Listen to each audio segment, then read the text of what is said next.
তো বন্ধুরা, আমি এখন এসেছি গোল্ডেন রিট্রিভারে ট্রিটমেন্ট দিতে। এর সমস্যা এটাই হচ্ছে যে ওর লোয়ার পোর্শন তুলতে পারছে না। আর কারণ কেন, ওর উইকনেস এসে গেছে। ওর প্রায় 8 বছরের ওপরে বয়স হয়ে গেছে। তো আপনাদেরকে বন্ধুরা বলবো, যখনই আপনার ডগ 8 বছরের ওপরে হয়ে যায়, আর যেটা বেশিরভাগ এর সমস্যা, এনারা ফ্ল্যাটে থাকেন, তাও একতলার ওপরে থাকেন, কিন্তু তাও যখন এই ভারী ডগ যখন লোয়ার পোর্শন পড়ে যায়, তখন কিন্তু অনেক বড় সমস্যার মধ্যে পড়ে, যেটা এনারা পড়েছেন। কারণ কেন, টয়লেট পটি বা ঘরে করছে না, আর সব থেকে বড় কথা, না নিয়ে গেলে করবে না, নিয়ে যাওয়ার পরে ওঠানোর সমস্যা।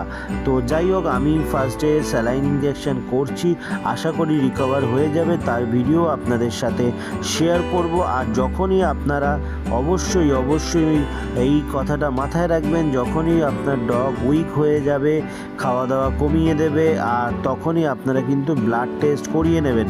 বয়স হয়ে গেলে তো অবশ্যই করাবেন। কারণ কেন, এদের যে মেন সমস্যা টিক ফিভার, এখন কিন্তু প্রচুরভাবে সমস্যা দিচ্ছে। সেই জন্য সবাইকে বলবো ভিডিওটা শেয়ার করুন। আর নেক্সট ডে আবার এসে গেছি, কেমন আছে আপনাদের দেখাচ্ছি। কারণ কেন, ফার্স্ট ডে ভিডিও কমপ্লিট করতে পারিনি, ব্লাড কালেকশন হয়ে গেছে।